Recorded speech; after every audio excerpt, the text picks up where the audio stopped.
Ok, bienvenidos de nuevo a este podcast. En este caso vamos a salir un poquito de la tónica habitual de preparadores físicos y entrenadores para recibir a Javier Carrillo, que en este caso es traumatólogo y cirujano.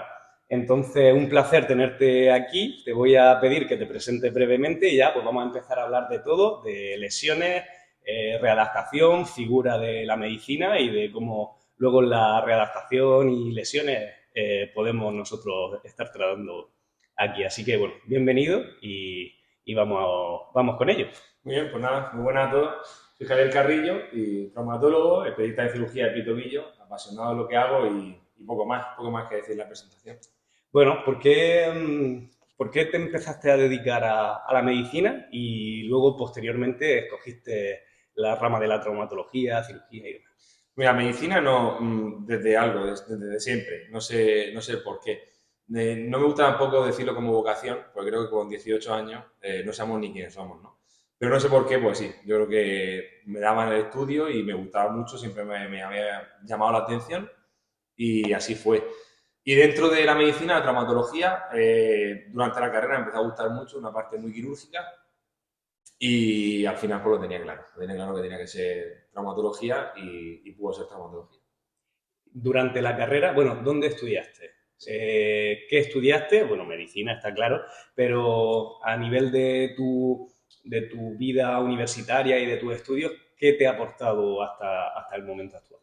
A ver, estudié aquí en Murcia y bueno, al final creo que habría que dar una vuelta tanto a la educación en el colegio como en la carrera. Uh Es -huh. una realidad. Quizás medicina a lo mejor no es una carrera de las que más, porque ¿verdad? Tienes que tocarlo todo, ¿no? Y tienes que formarte, evidentemente. Y nada, y aquí en Murcia fue y durante esa formación, ya te digo, pues sentí esa, sobre todo la curiosidad porque me gustaba mucho, tenía claro que quería que fuera una especialidad quirúrgica, y por eso la traumatología. ¿Por qué dices eso de darle una vuelta? A- Porque creo que la educación, no a niveles, no a niveles solo de universidad, sino que la educación habrá que dar una vuelta. Esa es siempre algo que, y lo veo con mis hijos también, ¿eh? Pero es una opinión personal. Pero, ¿te refieres a la universitaria, al A la colegio universitaria, al o en colegio. general? A A la la forma. universitaria, al colegio. A la universitaria te digo que en medicina hay asignaturas que no le veía tanto el sentido. Uh -huh. Y en la educación yo creo que se tiene que, entiendo que sea complicado, pero tiene que ir más un poco al desarrollo de la persona, que creo que tiene muchos déficits. ¿Es más por el modelo que tenemos aquí en España o es por el modelo de la educación pública en relación a una privada que tiene a lo mejor más posibilidades de... No es pública-privada. Creo que sobre todo lo veo en mi hijo un poco como me pasó a mí, que bueno, son una serie de asignaturas, etcétera, etcétera, que le damos demasiada importancia a lo mejor de manera histórica Uh -huh. y a lo mejor, no sé, habría que dar una vuelta porque creo que hay asignaturas que no tienen tanta importancia y sí un poco dedicarnos a desarrollar una serie de crecimiento personal, llamarlo así de manera muy global, ¿eh? Dentro de, yo creo que eso es importante, pero Uh -huh. eso a veces, pero entiendo que sea complejo, pero por ahí va un poco mi forma de pensar. A nivel de esa formación, ¿consideras que con la carrera y luego con la especialidad es suficiente como para llegar a ser un buen profesional o hace falta formarse por fuera con algunos cursos, con posgrados, con doctorados o incluso con propios grupos de trabajo que te puedan ayudar a desarrollarte? No, es esencial. Aparte nosotros hacemos una residencia, Uh -huh. tanto durante la residencia como después de la residencia, incluso actualmente. Yo no dejo de formarme, no dejo de estar en sociedades, no dejo de ir a cursos, no dejo de impartir o no dejas de formarte nunca. Evidentemente, creo que la carrera y los años de residencia no te dan el especializarte en algo y en desarrollarte al máximo que va, ni mucho menos. Tienes que seguir. Yo creo que nunca, desde luego en la medicina, nunca dejas de formarte, nunca. ¿Qué has ido haciendo posterior a la carrera, a la residencia, para llegar a estar en el equipo multidisciplinar que estás y en el rango de especialización que te encuentras? Pues mira, hice rotación externa en Madrid y Uh aparte de -huh. esa rotación externa, al final tuve muy claro desde muy pronto que quería ser especialista en cirugía pie y tobillo porque considero que la especialización es esencial. Y bueno, y en eso simplemente esa rotación y el seguir estando ahí, estar dentro de la sociedad, ir a cursos, seguir formándome, entrar en contacto con otros profesionales de toda España y eso es lo que te da al final y sobre todo el especializarte, ¿no? El que tu cartera se reduzca porque al final es la única forma que tienes de ser muy bueno en algo. Y creo que ya no solo por lo que tú vayas a desarrollar personalmente, sino porque creo que según el hospital en los que trabajes, si necesitas en una área de referencia porque tienes que dar una calidad asistencial. De hecho, tengo ahora después una pregunta de esa especialización porque considero también que es esencial, pero además que la llevas por bandera porque es lo importante, el que te identifiquen con algo el tener la mayor cantidad de conocimiento posible en un área y al final el cuerpo humano es tan complejo que hay que especificar mucho con ello. Bueno, he hablado un poco del equipo multidisciplinar porque te sigo en redes sociales y porque te conozco un poco, pero coméntame un poco dónde trabajas y cuáles son tus labores en Pues la medicina. mira, trabajo en La Risaca, en el Hospital Virgen de la Risaca en Murcia y también en el Hospital HLA La Vega. En ambos sitios, tanto en la actividad pública como en la actividad privada, trabajamos en equipo. En realidad somos un equipo y en los dos hospitales cada vez está más claro que vamos por unidades y estamos súper especializados, ¿no? Y ese es el abordaje multidisciplinar. Dentro de un hospital, evidentemente, hay patologías como, por ejemplo, la patología diabética, que contamos con cirujanos generales, cardiovasculares, cirujanos plásticos, y ahí es donde se hace el abordaje hospitalario de manera multidisciplinar. Ese es el abordaje principal en hospital. Y luego fuera, en la actividad privada, ese abordaje multidisciplinar ya cuento un poco, va por mi cuenta en el aspecto de contar con compañeros de fisios, con compañeros podólogos, con adaptadores, que más que un equipo en concreto, lo que hago de alguna forma es ponerme siempre a su disposición, siempre que se necesite algo de algún paciente mío, estar abierto a hablarlo o lo que haga falta. ¿Consideras que desde fuera, la sanidad pública y la privada son competencias o son complementarias?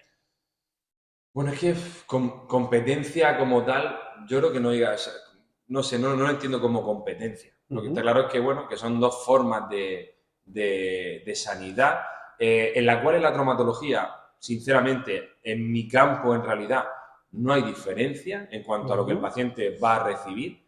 Si hablamos de tiempo, etcétera, etcétera, por supuesto, ¿no? Pero en cuanto a la calidad en quirófano, etcétera, etcétera, para lo que yo hago, lo normal, no sé que sean patologías muy extremas, será el mismo. Entonces, no competencia, son dos tipos de sanidad. Entonces, la diferencia está en los tiempos de espera porque no cambia. Tiempos de espera, la masificación a lo mejor de consulta, hay una serie de cosas que, claro, evidentemente ahí sí que influye.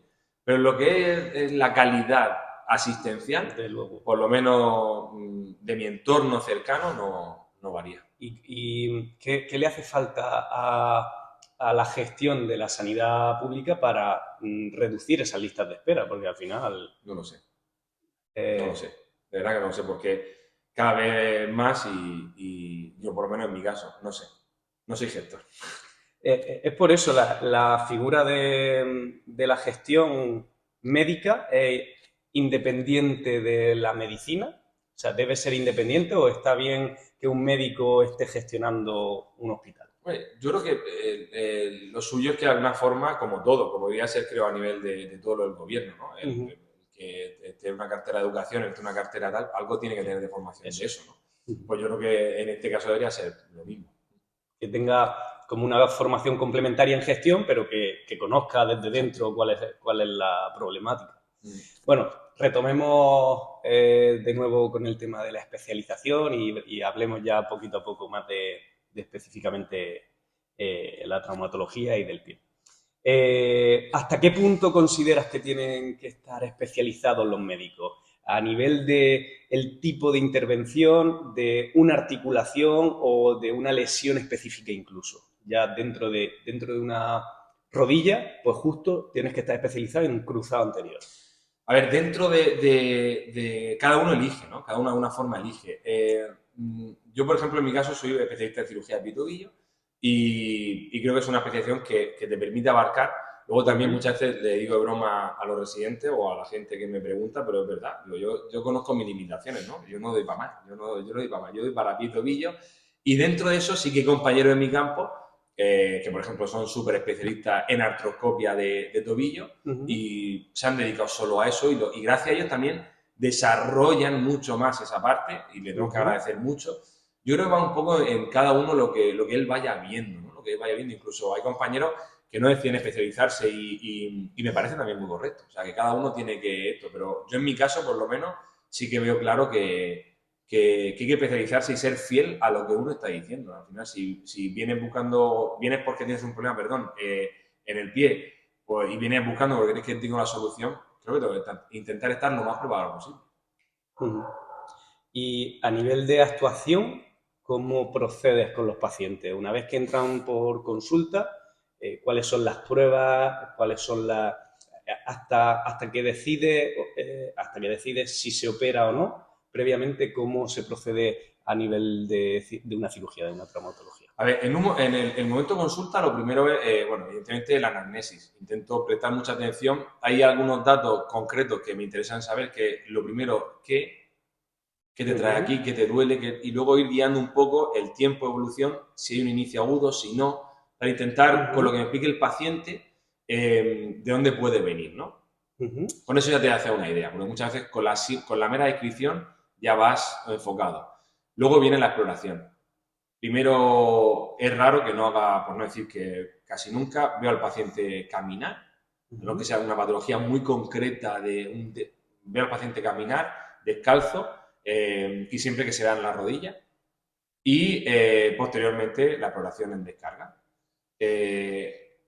Hago algún tipo de exploración que necesite de algún tipo de movimiento en carga, en descarga, lo que necesito, lo que me vaya guiando la exploración y a continuación, muchas veces sin que el paciente termine de calzarse, veo las pruebas complementarias y una vez que he hecho eso, pues ya valoro, le explico lo que he visto en las pruebas, si tiene pruebas, si no, las pruebas que necesito, lo que creo que tiene, cómo la vamos a enfocar, etcétera, etcétera. ¿Por qué en carga y en descarga? Porque necesito ver al paciente caminar.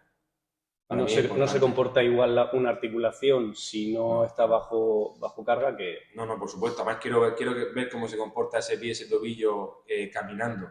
Ya no solo alteraciones del eje, sino sea con alteraciones del patrón de la marcha, etcétera, etcétera. Nos puede aportar mucha información que a veces porque estás más cansado acorta esa exploración y tal, y luego la puedes echar en falta. ¿Y crees que es imprescindible a la hora de una valoración esa exploración y ese test de sobrecarga? Para mí sí. Para mí sí. Pero yo que hablo siempre de lo que para mí es, porque a lo mejor tengo un compañero que no, que, oye, pues mira, no es necesario porque soy capaz de, pues maravilloso, yo sí. Vale. Y prefiero ser muy metódico y cada vez me vuelvo más metódico, porque me estoy haciendo mayor, y intento ser muy metódico para que no se me escape. Y de hecho a veces tengo frases que yo mismo pienso, madre mía, parezco una grabadora. Aquí pasa, ¿eh? Aquí siempre faltan kilos, baja más, pues son patrones que siempre se repiten en la gente, pero hablando de esa diferencia entre unos traumatólogos y otros, ¿soy una profesión más relacionada con el arte o con la ingeniería? Es decir, ¿soy más artista a la hora de luego cuando abrís? ¿Hay diferencia en la mano de un cirujano u otro? Y a la hora de la exploración o de la valoración, o soy más un ingeniero que tiene esta metodología y eres un X y entonces te tengo que hacer esta intervención. A ver, no somos, en el aspecto de la ingeniería, evidentemente estamos fuera. ¿Por qué? Porque el ser humano es súper complejo y la medicina no es 2 más 2, ni nunca va a ser 2 más 2. Cada persona es un mundo biológica, biomecánicamente, hay muchos factores que influyen mentalmente.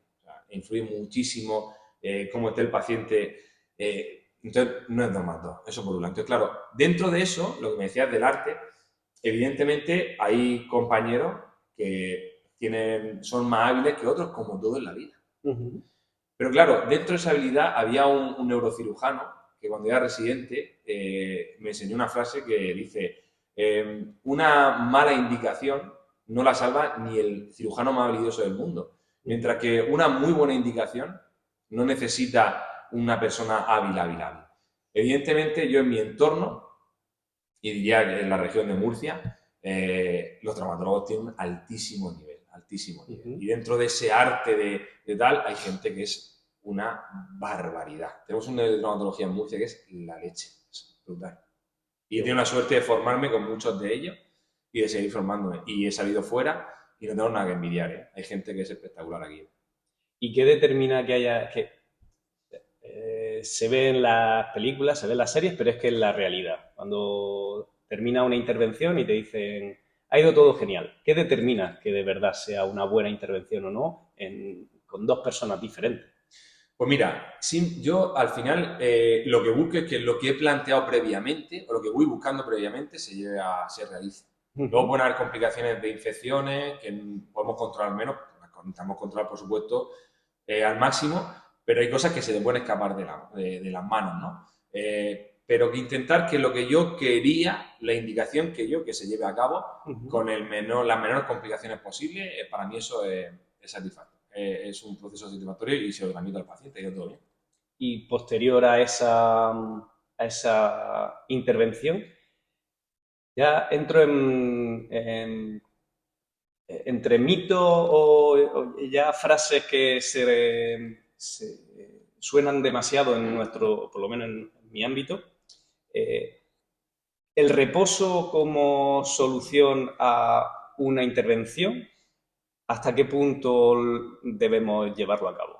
Yo sigo marco las pautas, sobre todo hablo de lo mío en cuanto a carga, pero es raro que mantenga un reposo muchísimo tiempo. Intento cada vez acortarlo más. De hecho, con el tiempo lo que hago es acortarlo más. O he ido acortándolo más. Por ponerte un ejemplo, si hago una reparación ligamentosa de una lesión de ligamentos laterales de tobillo, independientemente se puede hacer por artroscopia todo o haya que abrir, la inmovilización con la férula es a lo mejor 2 semanas.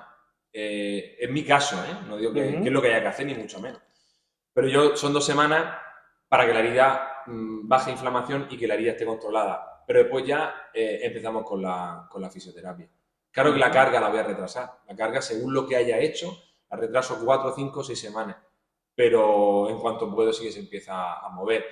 Creo que, hablando de pitobillo, la carga precoz y la movilidad precoz siempre van a ir a favor de la regeneración de lo que tú hayas hecho.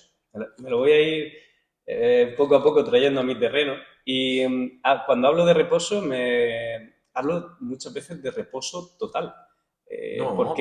Porque la gente, si es que por eso la mala indicación que comentabas de antes entre profesionales, pero también interdisciplinar, muchas veces llegan pacientes de una operación y me dicen, no, el médico me ha dicho, el traumatólogo me ha dicho reposo absoluto. Ya, pues no entiendo reposo absoluto de ese miembro afectado, ese miembro operado, pero un aumento del riego sanguíneo porque tú estés haciendo algo de ejercicio con los brazos, va a mejorar la recuperación. Bueno, el mayor ejemplo, que es muy conocido, Carlos Salís, que lo intervine antes de verano, y claro, él, pues los que conocemos a Carlos, no se va a estar quieto. Jamás. Y él, con su férula, estuvo trabajando casi desde la primera semana. Y él hacía tren superior al principio, yo lo único que le pedía es que no cargara, pero bueno, iba con su muleta a su banco y hacía su tren superior y en ningún momento. Gracias a Dios la recuperación es espectacular.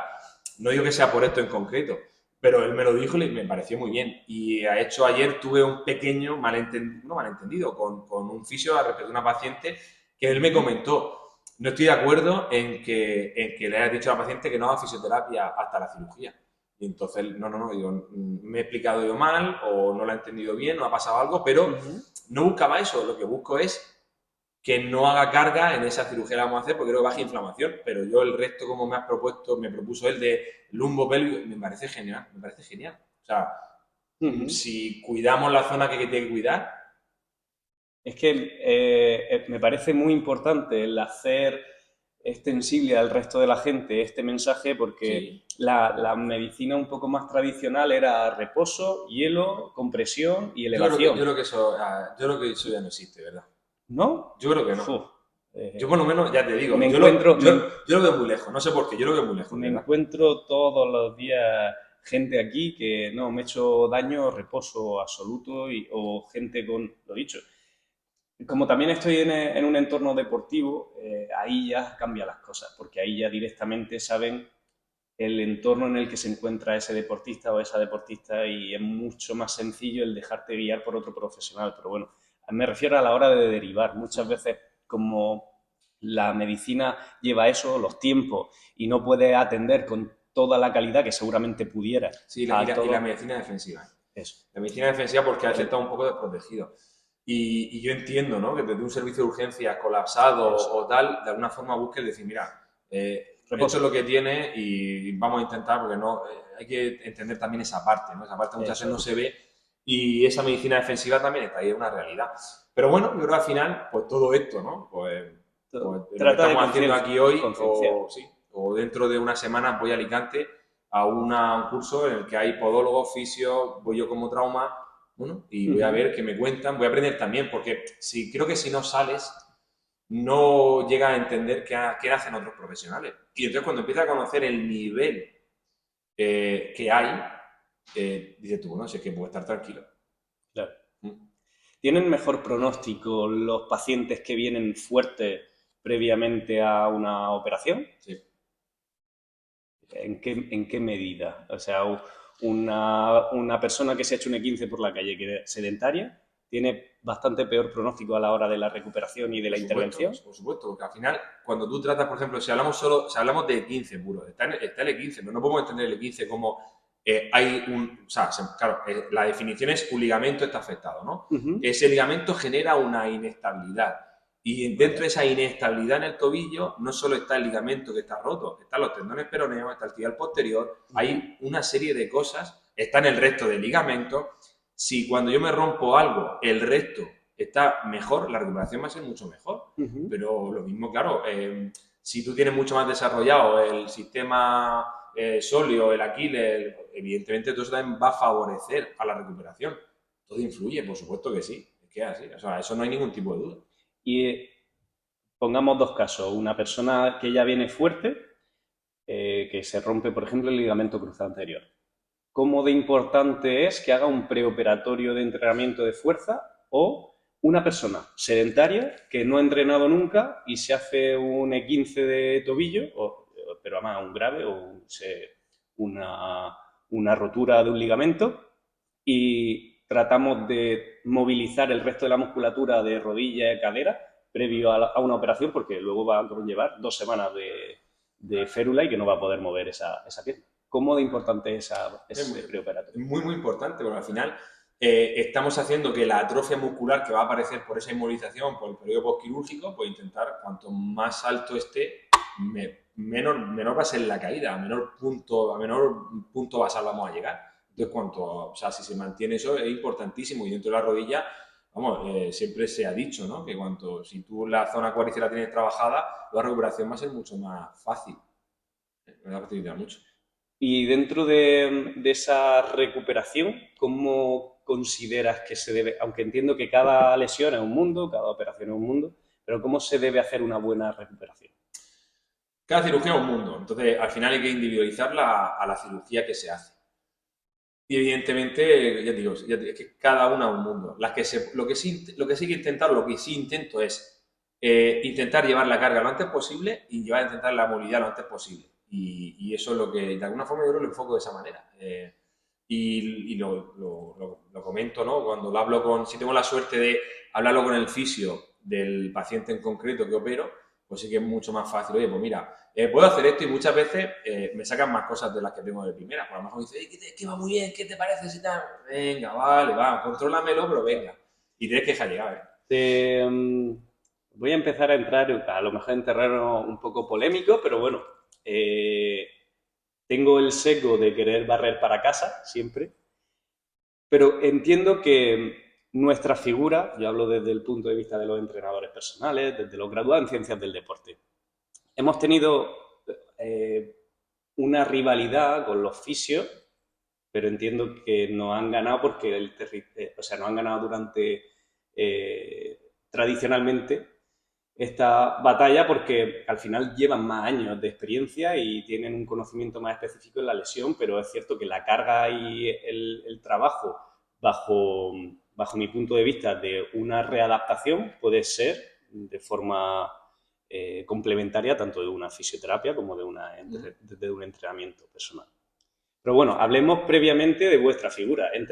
Sabes que los médicos sois el pic de la sociedad en cuanto al conocimiento, lo que proyecta la medicina por todo lo que conlleva la salud. Es así como ven la gente de la calle cualquier comentario de un médico. Y al final es importante también lo que mencionan y que estén actualizados, por supuesto, y todo lo que estás comentando a día de hoy creo que es la última evidencia. Y yo me encuentro cosas diferentes a lo que suele comentar. Me encuentro más comentarios de médicos de la medicina más tradicional o más conservadora, de evitar la carga incluso y no te muevas y no entrenes, no levantes kilos. Pero bueno, todos los médicos saben de todos los ámbitos de la medicina. ¿Todos los médicos saben de todos? No, yo creo que no. O sea, no. Yo sé, o sea, no creo, no creo que... O sea, un médico de familia debe decirte no levantes peso o primero te debe derivar a un traumatólogo o a un médico Sí, pero es que del es deporte. complejo porque, claro, yo hay ciertas cosas que no voy a saber decirte, o sea, en el aspecto de decir, bueno, si una persona, por eso no suele llegar personas a mi consulta con una patología en el hombro, ¿no? Pues a lo mejor yo no sé decirte sobre la patología ya que si tienes que o no levantar peso. Por eso hablo de la superespecialización. Si estoy hablando de la superespecialización dentro de la traumatología, pues a nivel más general, bueno, si el médico, el compañero de familia, pues sí que tiene que dar un enfoque más global, por supuesto que sí, pero es complejo que lleve a todos. Por eso, de alguna forma, es que es importante que se vayan rompiendo esas barreras, ¿no? Y que se vaya dando, como tú comentas, a otras especialidades sanitarias bueno, pues la capacidad de poder dirigir eso, porque cada vez la gente está más formada. Y dentro de esa formación, los médicos recibí durante la carrera conocimientos sobre la prescripción del ejercicio. Que yo recuerde, ¿no? A lo mejor la dieron y se me olvida. ¿No? Pero no, yo recuerdo, O ¿no? sobre la readaptación de lesiones. Sí, sí, hay una parte que sí se puede tal, pero no es algo, pero es como todo. Es que al final, en el día a día sí nos pueden dar algún enfoque global, pero al final la carrera son enfoques globales. Hay asignaturas más potentes o más exigentes, pero al final es un enfoque global. Algo se tocó, claro que se tocó. Pero igual que en la traumatología, ¿no? En mi periodo de formación, también entramos en contacto con rehabilitación, etcétera, etcétera. Pero bueno, pues, pero yo creo que dentro de tu campo, entonces tienes que, y luego hasta cierto punto, ¿no? Y dejarnos, perdón, o aconsejar de cierta manera, como te comento, ¿no? Yo hace años no romper esa barrera, pero sí empezar a trabajar codo con codo con fisio, sobre todo, que fue el comienzo, pues me iba a aprender mucho de ellos, porque yo pasaba consulta y entraban a mi consulta con los pacientes. Cuando venga este paciente que es mío, llámame y avísame. Y cuando entraba ese paciente, llamaba al fisio, entraba, lo explorábamos juntos y yo aprendí mucho de eso. Creo que aprendí muchísimo.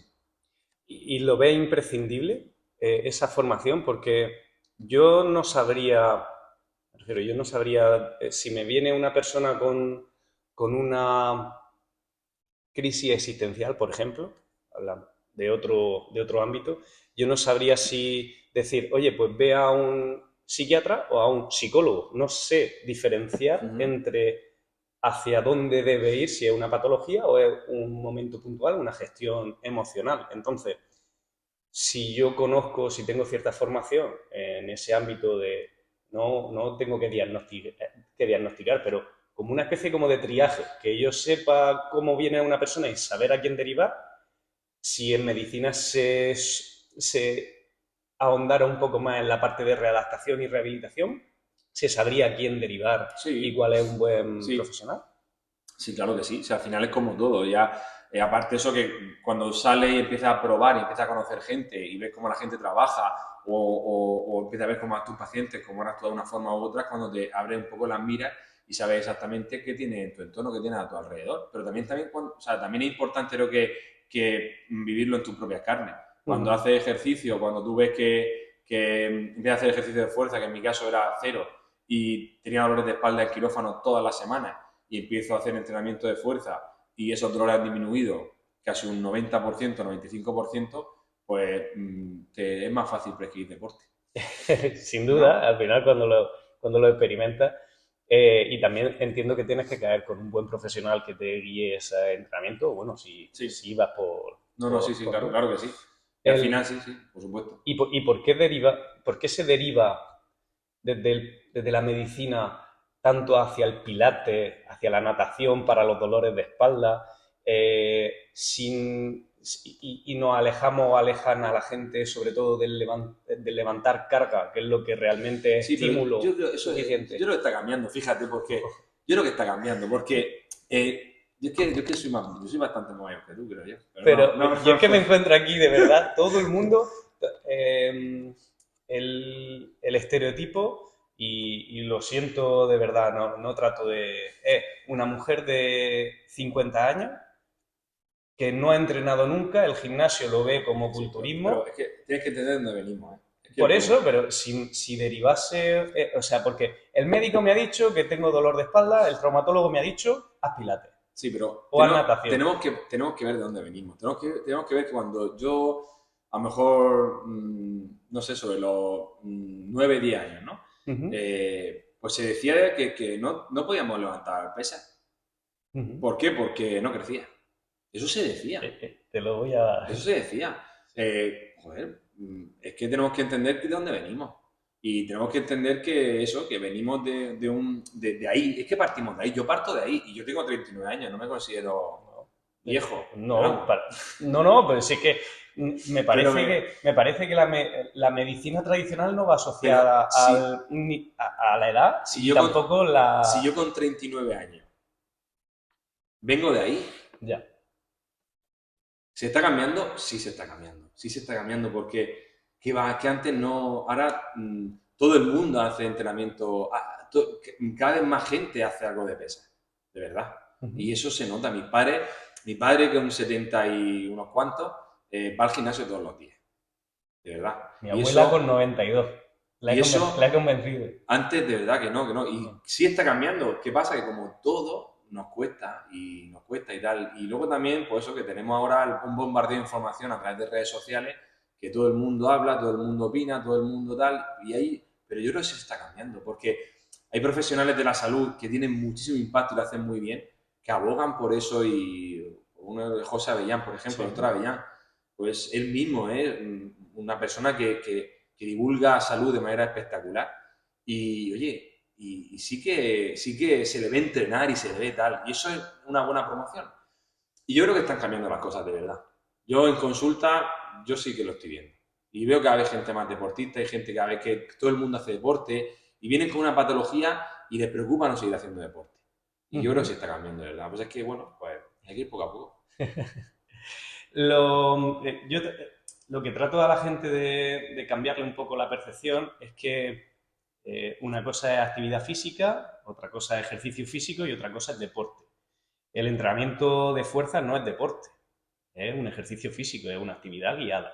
La actividad física es lo que hagas en tu día a día y tienes que moverte porque puedes ser sedentario y entrenar, no una cosa independiente de la otra. Pero dentro del ejercicio físico, la base, para mí, y lo que tratamos de predicar con el ejemplo, sea el entrenamiento de fuerza y luego, como en esa pirámide, que antes se hacía de la nutrición. El día de mañana seguramente tendremos que darle otro formato porque ahora ya la nutrición no va por Toca. pirámide.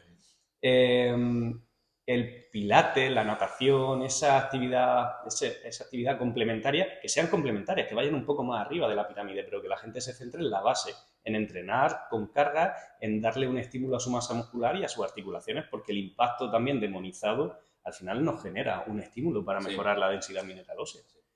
Y todo eso, pues muchas veces cuando nosotros, porque por eso te comentaba que soy el pic de la sociedad o de ese conocimiento y de que una indicación de un médico, al final, para una persona que no tiene conocimientos de salud, imagínate un abogado, sienta cátedra ese dogma.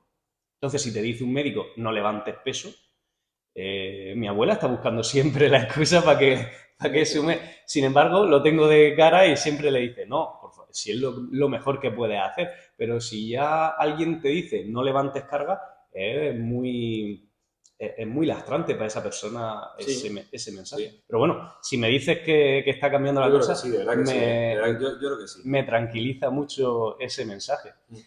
¿Cuál sería tu recomendación básica de esa, de esa actividad física y ejercicio físico para la población general? Entrenamiento de fuerza, entrenamiento de cardio, pasos, o sea, el cardio intensivo, un HIIT, o cómo. Pues mira, yo me pierdo porque yo ahí no tengo ni idea, no tengo ni idea de verdad.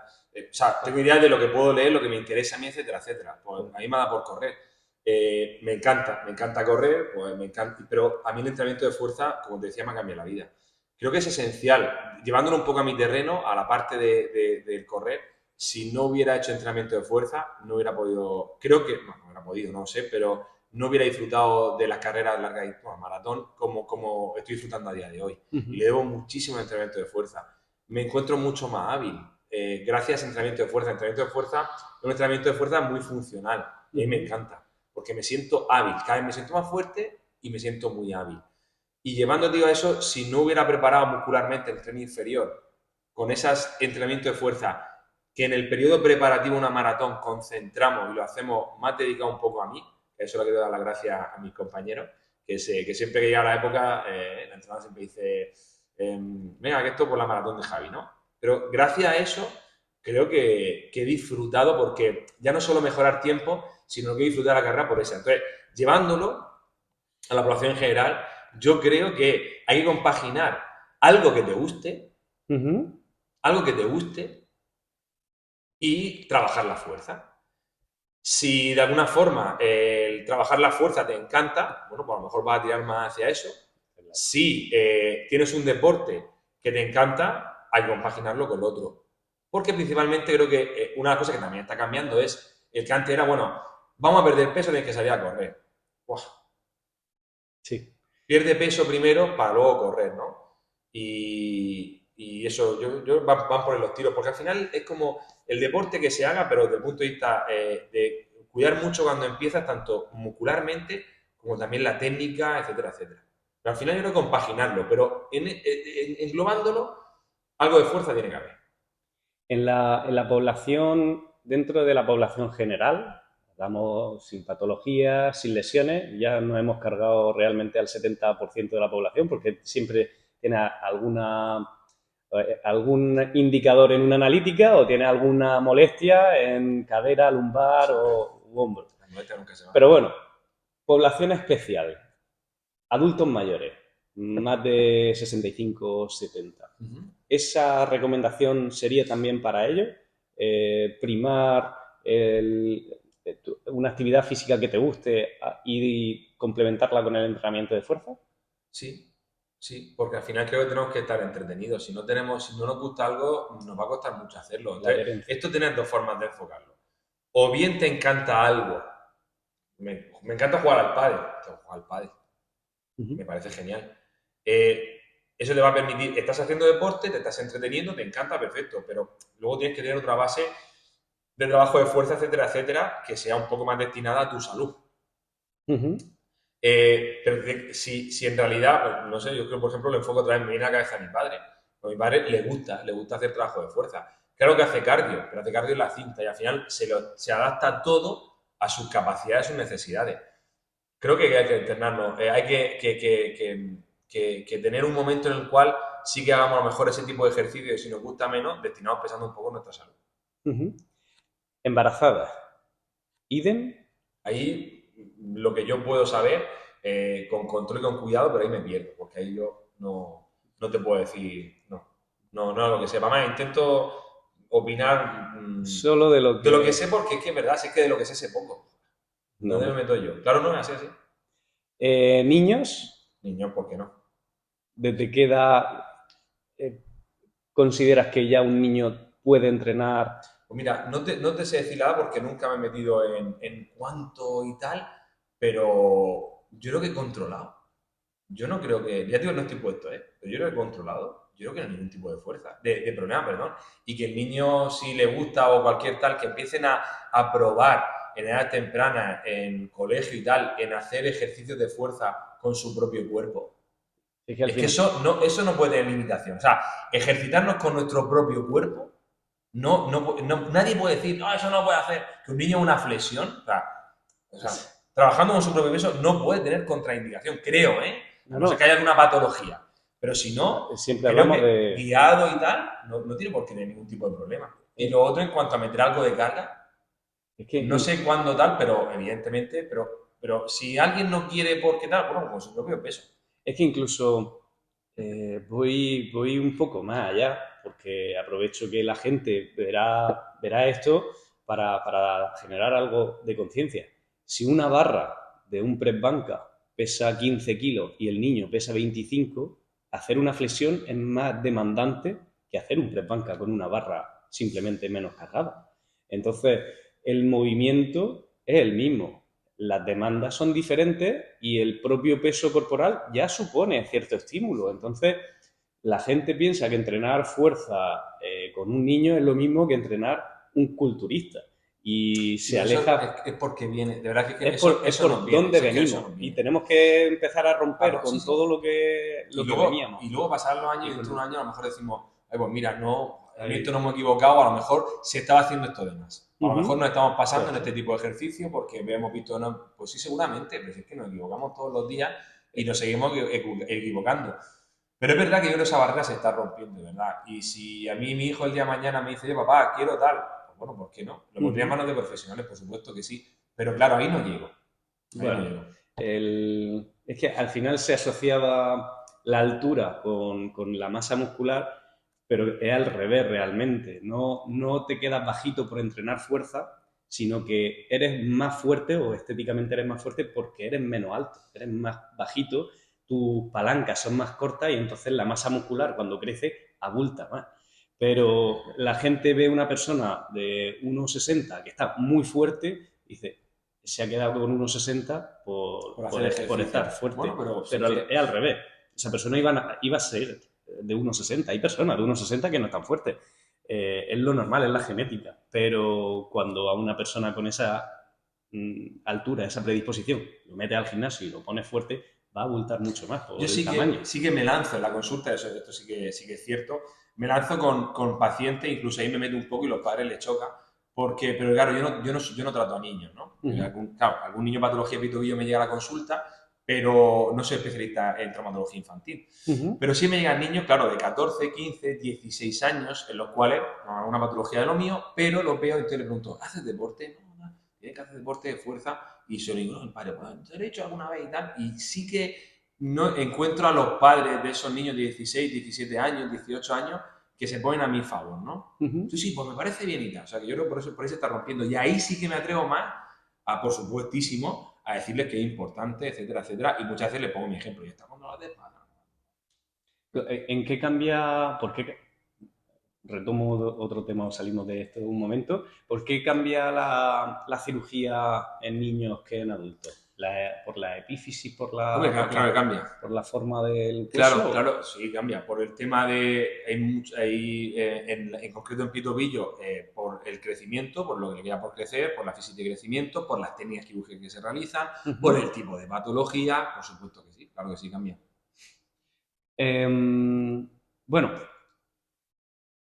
¿cómo valora la figura de un entrenador desde el punto de vista de la salud?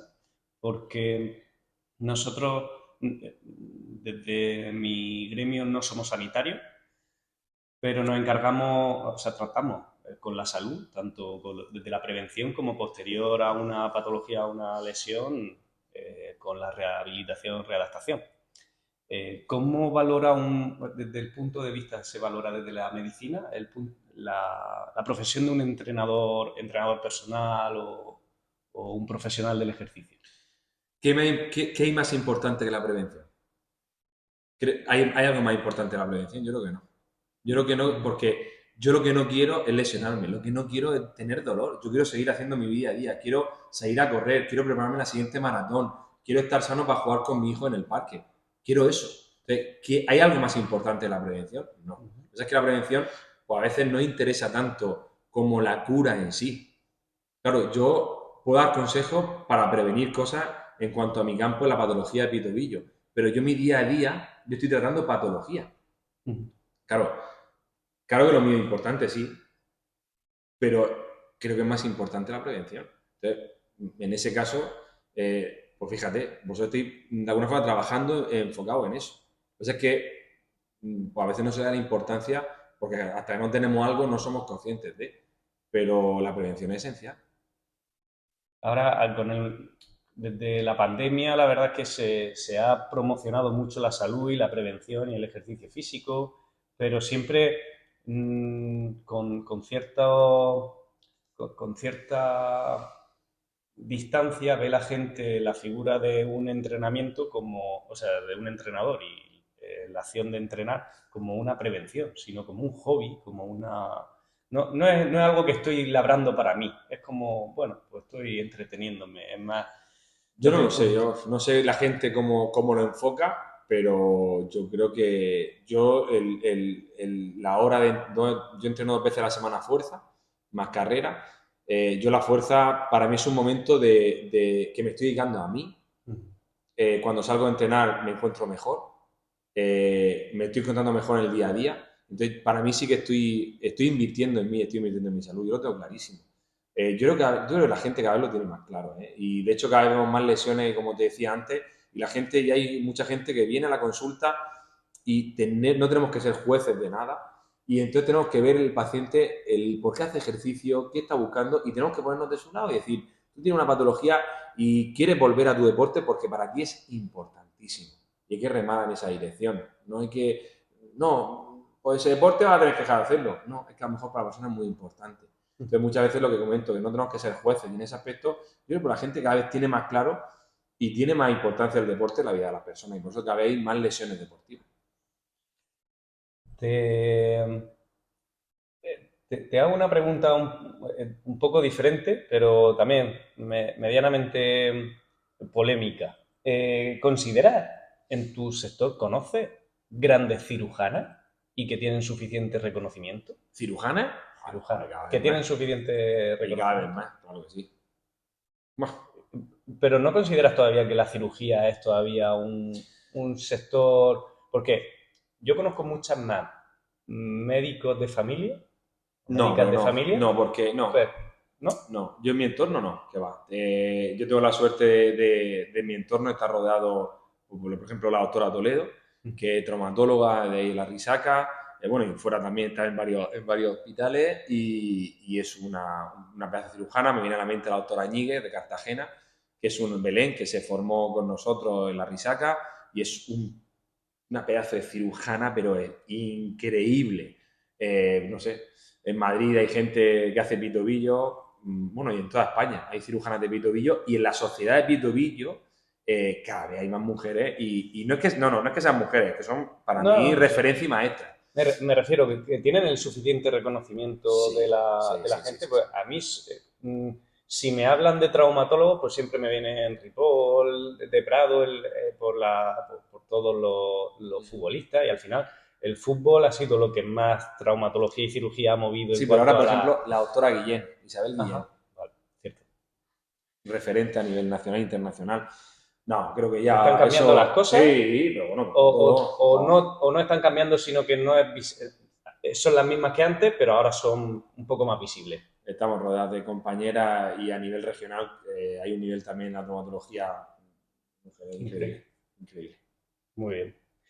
Y ya antes de pasar a un terreno un poco más personal, te pregunto, porque ahora recientemente ha salido la noticia, y de hecho ya ha llegado a España, esos fármacos contra la diabetes, con el objetivo de la diabetes tipo 2, pero que se usan para la pérdida de peso.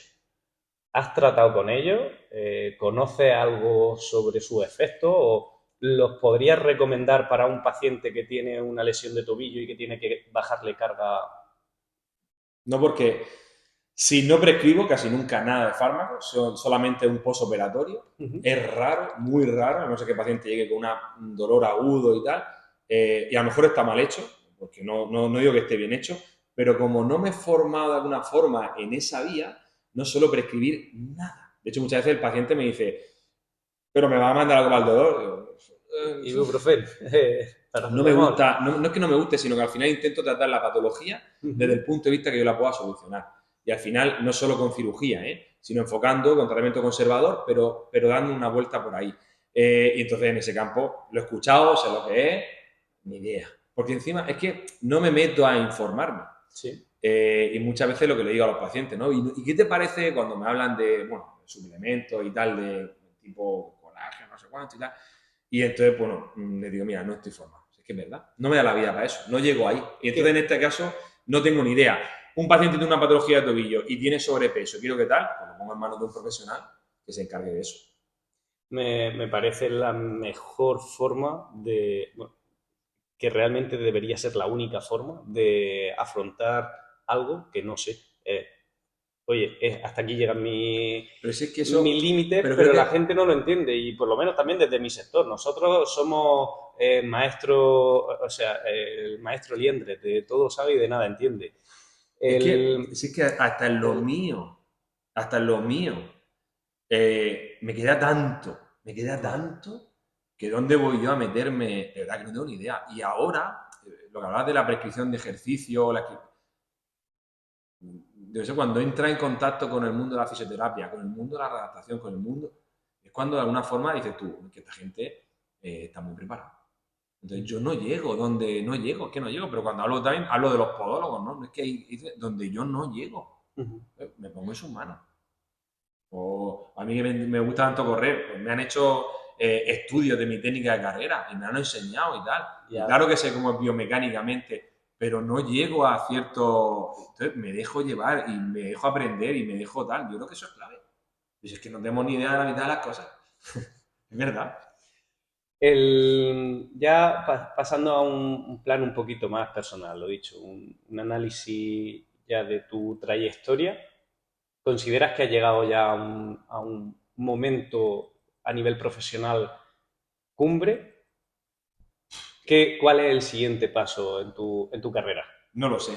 No sé cuál es el siguiente paso. Yo al final, en mi lucha interna de querer más, de querer crecer, siempre hay una lucha interna esta mañana hablaba con un compañero y le decía eso, decía, hay que disfrutar también del momento, porque si no siempre estamos con objetivos y lo que nos gusta siempre estar con más, y hay que disfrutar del camino. No sé cuál es el siguiente paso, me queda muchísimo. Pero yo creo que por mi forma de ser y cómo está la medicina, la traumatología, la especialidad de Pitobillo, creo que me jubilaré quedándome mucho.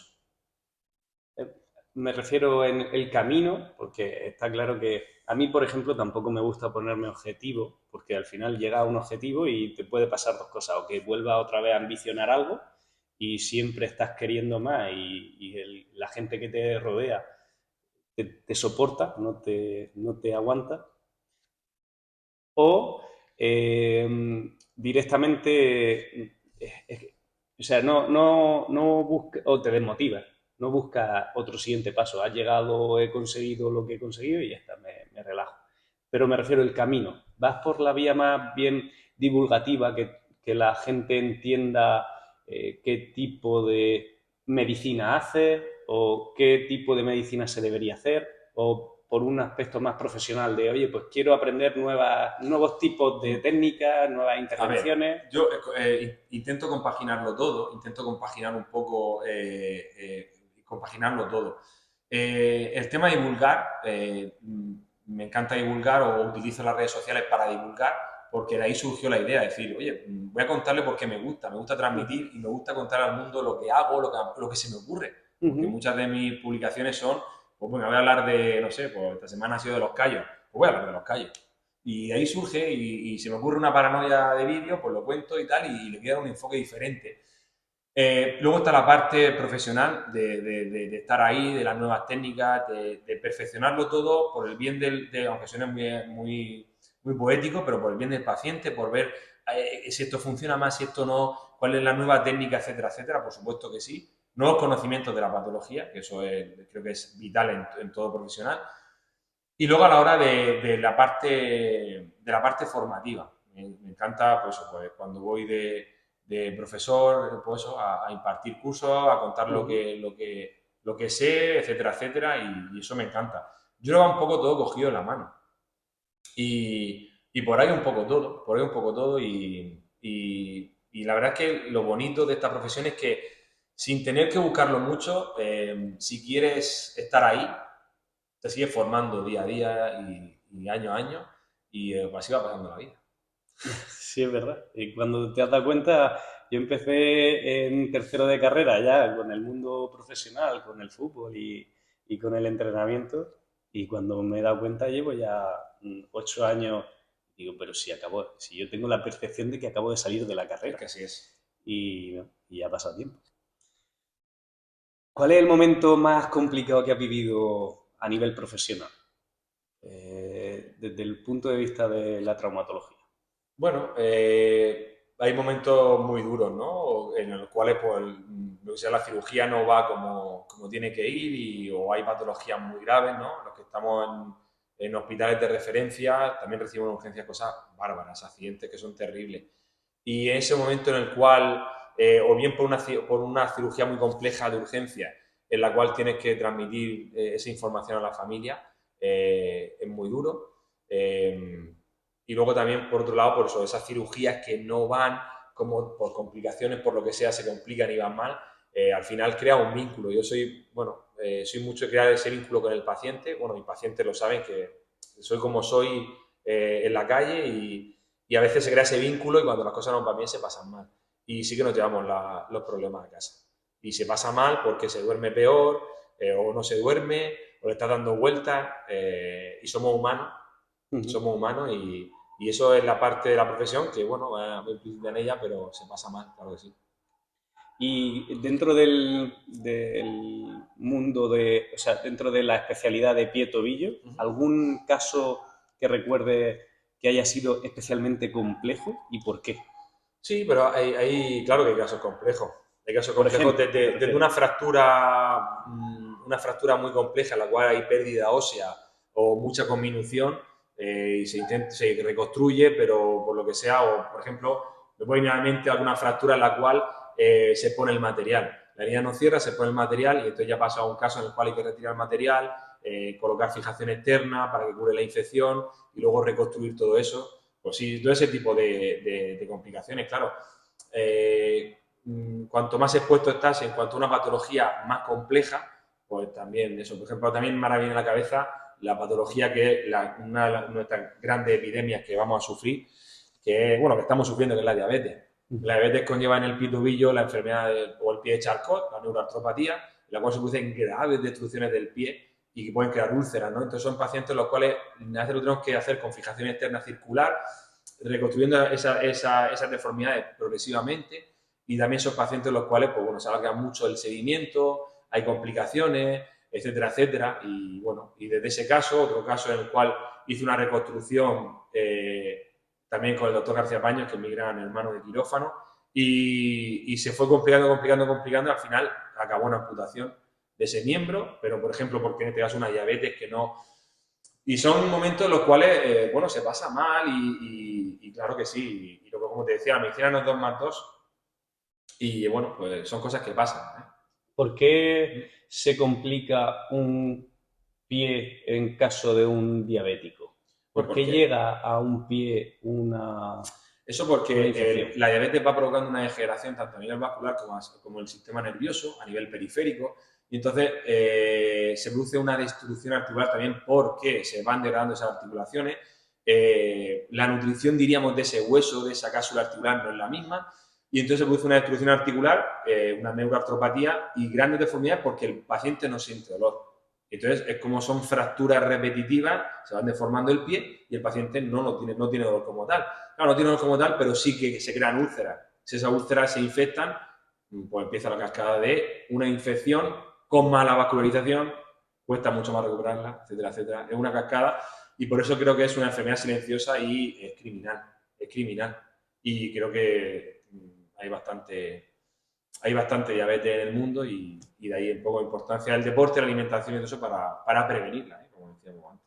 Llega ese punto de una diabetes o tipo 1 que al final es genética Sí, o, a mutilar.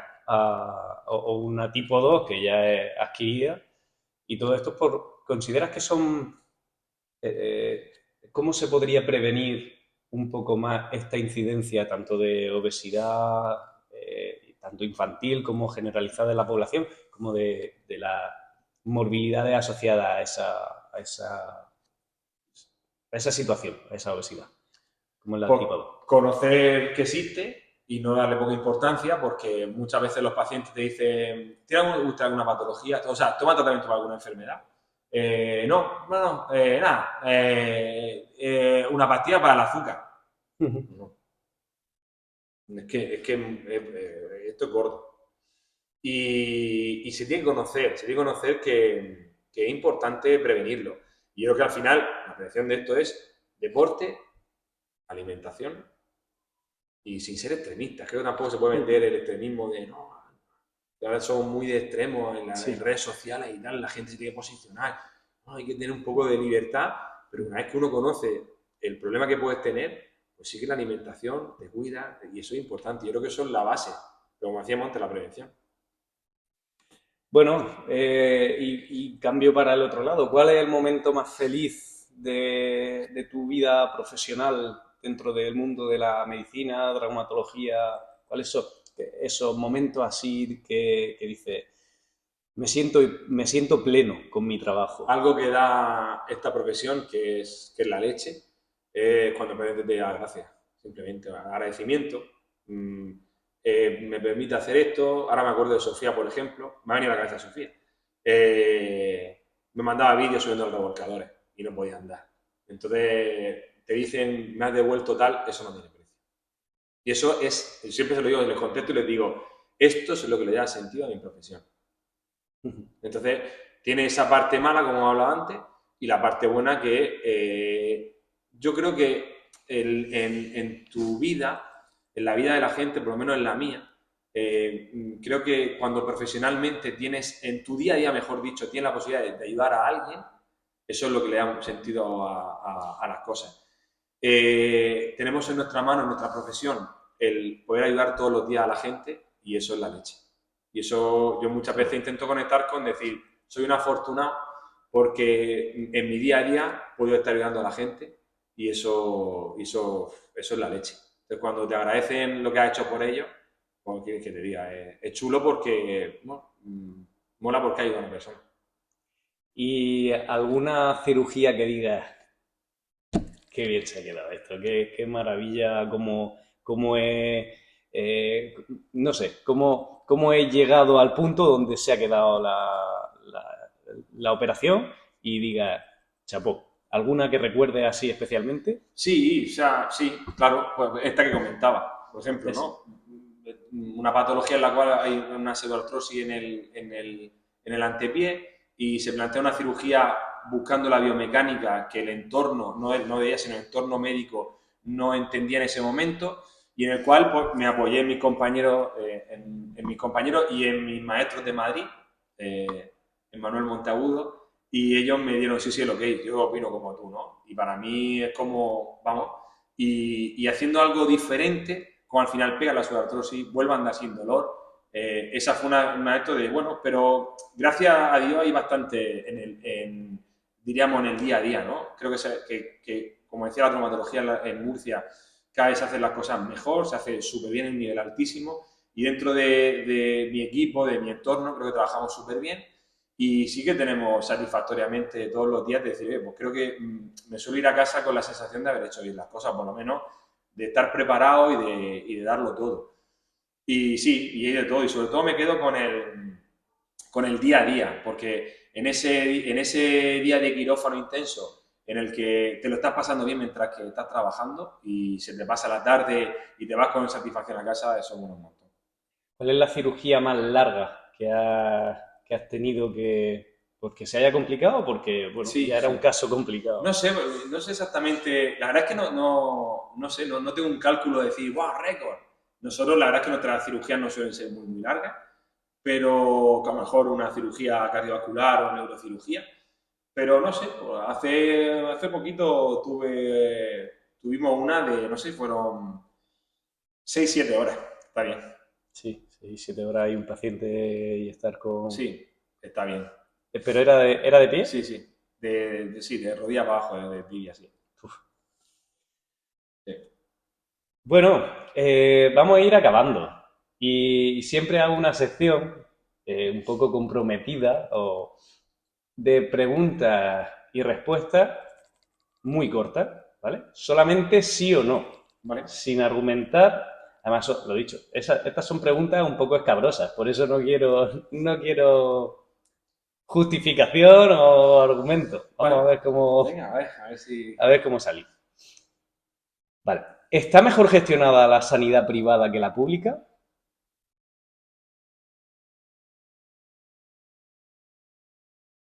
Sí, ¿Deberían ser considerados los entrenadores personal sanitario? sí. ¿Se puede mover dinero negro en la medicina? Yo creo que sí, ¿no? Como todo. ¿Hay malos cirujanos que tienen mucha fama?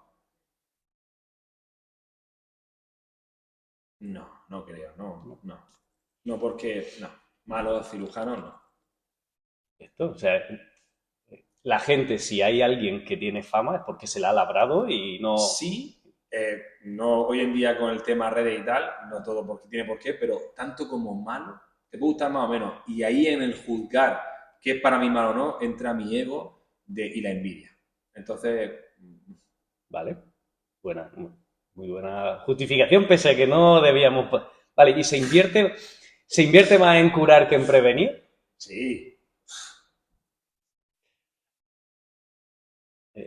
Realmente esa pregunta no sé por qué la he hecho, porque sabía la respuesta. Y ahora un impasse entre la siguiente sección, que es muy similar, lo único que ahora te pido, en lugar de una respuesta de sí o no, una respuesta de una o dos palabras, muy breve. Nombres propios sí, pero como no me enrollo, fíjate si me va a costar. Pero bueno, antes de eso, ¿cuánto dinero considera que se ahorraría en curar si se invirtiese más en prevenir? Mucho. ¿Pero interesa a todo el mundo? No lo sé. Entiendo que a una industria farmacéutica o a un hospital privado que se gane la vida de curar ciertas patologías, no le va a interesar tener a una figura que prevenga, pero a un Estado Mm. que gasta millones y Sí, millones en sanidad pública y hay muchas patologías, hasta un cáncer que parece como inevitable, que es genético y no. Muchos de los cánceres de la incidencia podríamos prevenirlas y reducirlas con la mejora de los hábitos saludables. Me parece algo que el Estado en sí debería reflexionar sobre, ujú. sobre ello. Bueno, pregunta rápida de una sola o dos palabras. ¿La actual ministra de Sanidad es? Ni idea, Ni idea. ni idea. Mejor cirujano de hombro o cirujano. No te puedo dar un nombre. ¿Un nombre solo no? Te voy a hablar del entorno, pero mejor como tal uno, no. A mí en la cabeza Miguel Ángel Moltó, Pablo García Zafra, Juan García Navarro, uno que acaba de terminar, Gregorio Valero, que va a ser un crack. Y hablo de mi entorno, porque luego hay gente en otros hospitales, pero de mi entorno cercano, Javier Hernández, hay mucho nivel. De columna. Ángel Escámez, y Parrilla, Juanjo Parrilla, sí, Ujú. Salvador Vela, otro compañero del hospital. De, Hablo de traumatólogo. de cadera. Luis Clavel, José Sánchez Archidona. Y vuelvo a repetir, hablo de mi entorno, Sí, sí. porque luego, por ejemplo, hablando de la pública, Morales Meseguer, pedazo de cirujano, o el Hospital de Cartagena, la doctora Ñe, por ejemplo, también hace cadera, que también es una crack. Antonio Murcia también hace cadera.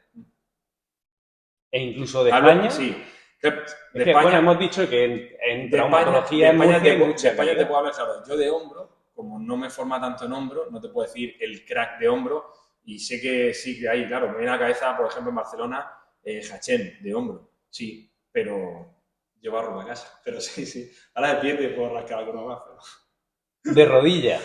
Buah, rodilla... eh, de rodillas que hay mucha gente en el entorno que hace cirugía de rodilla. Pero venga, esta, por ejemplo, me va a salir. De esta me salgo y me voy fuera, ¿no? Y me voy fuera de Murcia.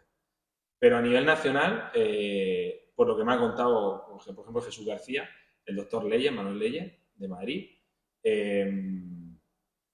Y sí, por ejemplo, Manuel, creo que es referente a nivel de rodilla a nivel nacional, pero me pierdo bastante. Aquí en Murcia, por ejemplo, está el doctor Vicente León, Alonso Lisón, sí, Silvio Villacusa. Y ahora de tobillo. No, de tobillo me hincho, ¿eh? Te puedo decir aquí, necesitamos un podcast para... Solo de Solo tobillo. de tobillo, claro. De grandes cirujanos de tobillo. Dame 5 Mira, nombres. por lo que supuso, bueno, uno de ellos, mi compañero, el doctor García Paño, Juan Pedro García Paño, creo que es referente a nivel nacional sin duda alguna, y aparte que lo aprecio mucho, para mí es como un hermano. Y Manuel Monteagudo de la Rosa, no tengo ningún tipo de duda, para mí es referente como persona, como profesional, y me formé con él y para mí es, ya digo, referente.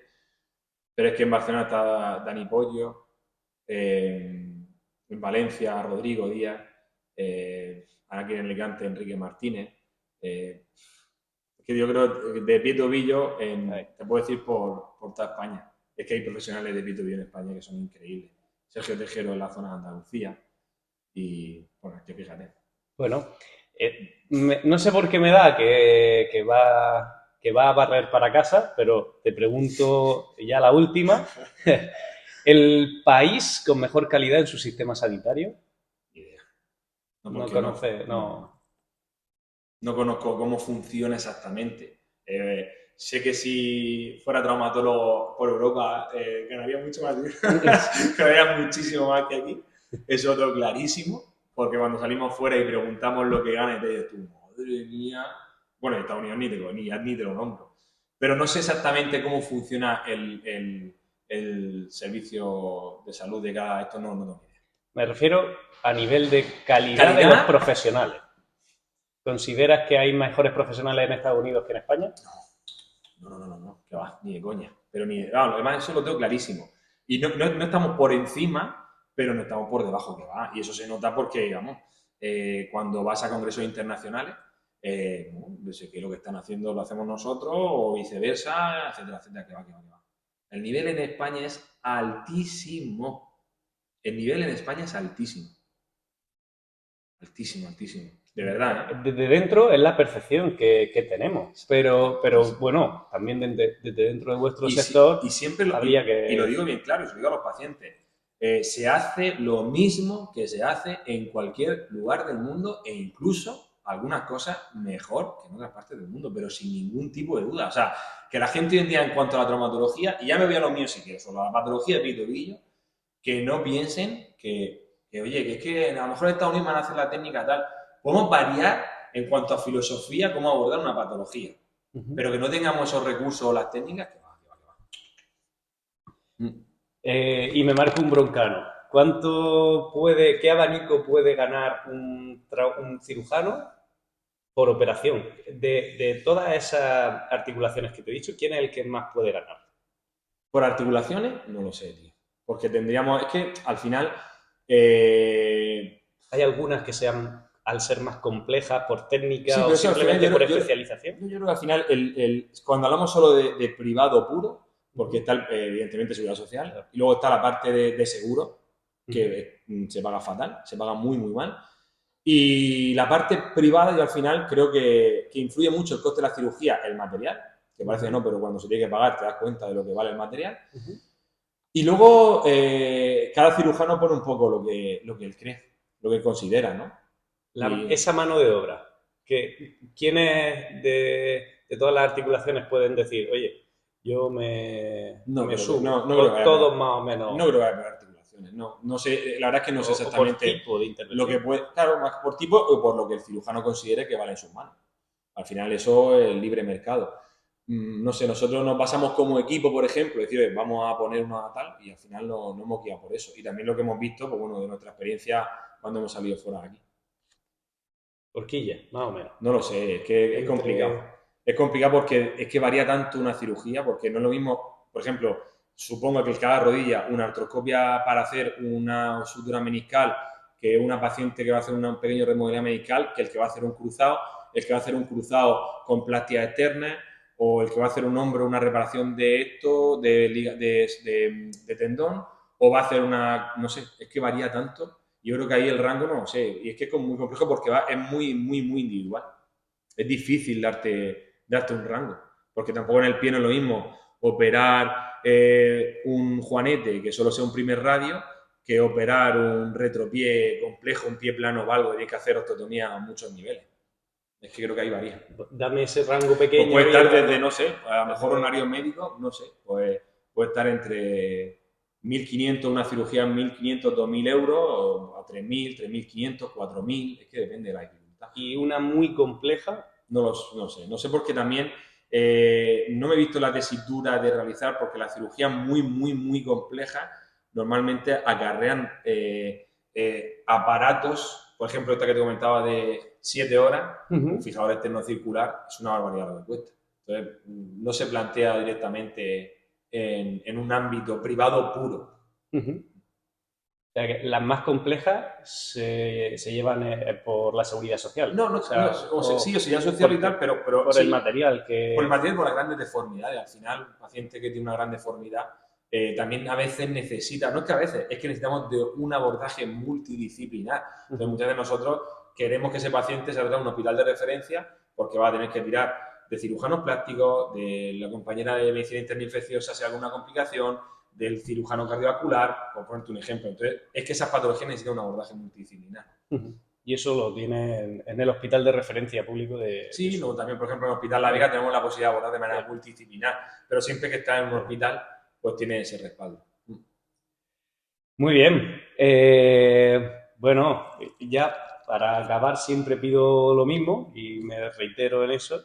Me gustaría que con la cámara despidiera el podcast dándole un consejo a todos aquellos eh, futuros profesionales del mundo de la cirugía o de la medicina, así como si quieres hacerlo extensible a la población, que tuviera que ver con la charla que hemos tenido hoy.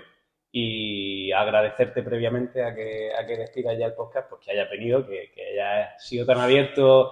Y bueno, también comentar bueno, yo a ti te conocí por redes sociales, pero previamente quería destacar que cuando te pregunté una cosa por Instagram, por un caso clínico, profesional, personal, porque me afectaba directamente Javier me dijo, por supuesto, llámame a mi número de teléfono, me dio su número de teléfono la calidad humana que hay detrás de profesionales que luego tienen el reconocimiento, que por eso te preguntaba antes de si todos los buenos profesionales que aparecen en redes y que tienen cierto reconocimiento son buenos.